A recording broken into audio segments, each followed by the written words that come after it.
일단은 연립 1차 부등식에서 했었지만은 연립이 말하는 의미가 뭐겠노? 두 개 이상의 2차 부등식의 해를 구하고 그 해가 겹치는 걸 찾는 건데, 예를 들어서 뭐 함수로 예를 들면 x축이 있다. 근데 2차 함수가 만약에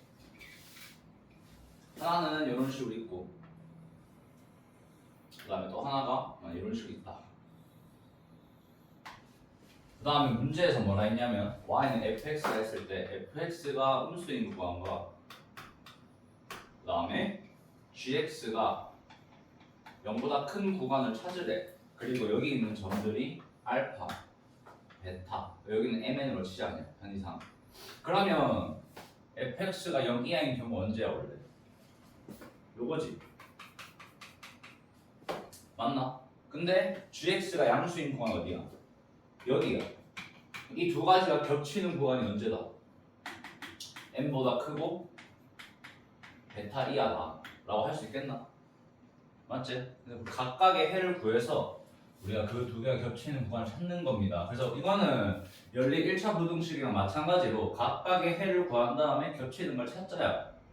근데 2차 방정식에서 실근의 부호가 왜 연립 1차, 여기 2차 방정식이 나왔냐면, 생각을 해보자. 우리가 fx가 ax 제곱 더하기 bx 더하기 c야.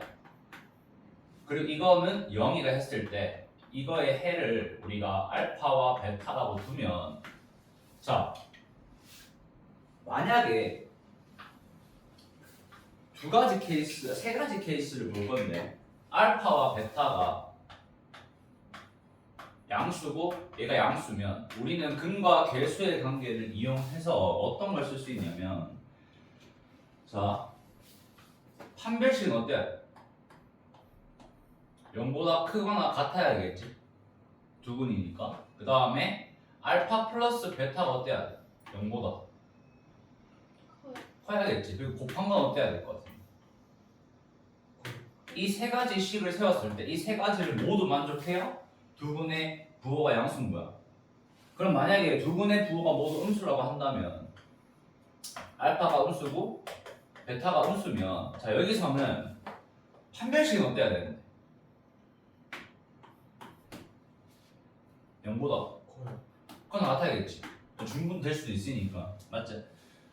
합은 어때야 돼? 작아야 되고. 곱은? 그럼 여기서 알 수 있는 건, 우리가 부호가 같은데 만약에 부호가 각각 다르게 나와, 양수일 때랑 음수일 때는 얘만 다르죠. 맞지? 그래서 요 세 가지를 동시에 만족하면 둘 다 음수인데, 만약에 부호가 다를 때, 부호가 다르다. 누가 음수인지 몰라. 그냥 알파가 음수라 하고 베타 양수라 하면 사실 이게 합의 부호 알 수 있나? 몰라요. 그냥 절대값 누가 더 큰지 모르잖아. 근데 판별식을 쓸 필요 있을까 없을까? 없어요. 왜? 음수 양수 나왔다는 건 두 분이 나왔다는 거니까 판별식 이미 양수란 얘기야. 그럼 우리가 해야 될 건 뭐다? 딱 하나. 얘는 뭐만 기억하면 된다?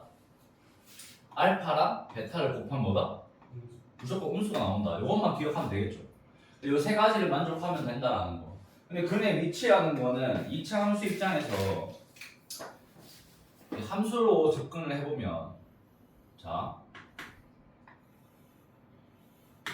함수는 항상 여기 x는 마이너스 2a분의 b가 축이에요. 그리고 나서 만약에 여기 알파와 베타가 있는데 어떤 임의의 점 p를 여기가 잡아요. 쉽게 말하면 알파랑 베타가 p보다 크지? 이 상황에서는 우리가 부등식이 뭐가 성립하냐면, 자, 첫 번째 축이 어때? 축이 p보다 어떻다? 커야 되지. 그다음 두 번째는 뭐 있겠노? 판별식 뭐여야 돼? 0보다 크거나 같다겠지. 근데 여기서 알파랑 베타의 정확한 값은 몰라요. 모르는데 한번 이건 알 수 있어. 얘가 더 크면 요 숫자를 넣었을 때 나오는 이 함수 값은 항상 뭐야? FP가 무조건 양수 아니야? 이 세 가지를 동시에 만족해야 알파랑 베타가 P보다 크다는 얘기야. 반대로 2차 함수를 그려놓고 2차 함수가 있는데 여기 알파랑 베타가 있어. 근데 여기서 P가 여기에 위치한다. 근데 그러면 어차피 얘가 축이 어때야 돼? P보다 작아야겠지. 얘는 왼쪽에 있으니까. 그 다음 두 번째 판별식은 어때야 돼? 얘는 같아요. 근데 문제는 여기서는 P를 대입했더니 값이 어때? 똑같이 양수가 나오죠. 그래서 우리가 이 차이는 누가 차이가 있냐면 여기서는 요 친구랑 요 친구 축의 위치의 차이가 있다. 여기까지 이해돼? 근데 우리가 지금 알파 베타보다 작은 거랑 큰 걸 했잖아. 그 사이에 있을 수 있나 없나? 있잖아. 그럼 우리가 여기서 봐야 될 거는 얘는 P가 요 사이에 있다면 이 한 가지 알 수 있는 건 두 근이 존재할 수밖에 없지. 여기는 알파와 베타가 무조건 존재한다는 가정을 깔고 갈 수 있어요. 그럼 판별식 쓸 필요 있나 없나? 없어요. 그럼 축이 얘보다 큰지 작은지 알아 몰라요. 그래서 이 두 가지는 알 수 없는 사실이야.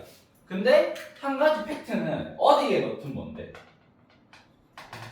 음수다. 그래서 얘는 FP가 음수다. 요 부등식을 만족하면 요 사이에 있다는 걸 알 수가 있는 거지. 이해돼? 요 세 가지가 끝이에요. 그래서 기억해야 될 거는 요 근. 얘 같은 경우는 두 근의 관계들 하고 판별식만 이용하면 되는데 만약에 어떤 수보다 큽니다, 작습니다 같은 경우에는 일단 요 P를 넣었을 때 나오는 값이랑 그 다음에 축이랑 그 다음에 D, 판별식 요 세 가지만 알면 돼요.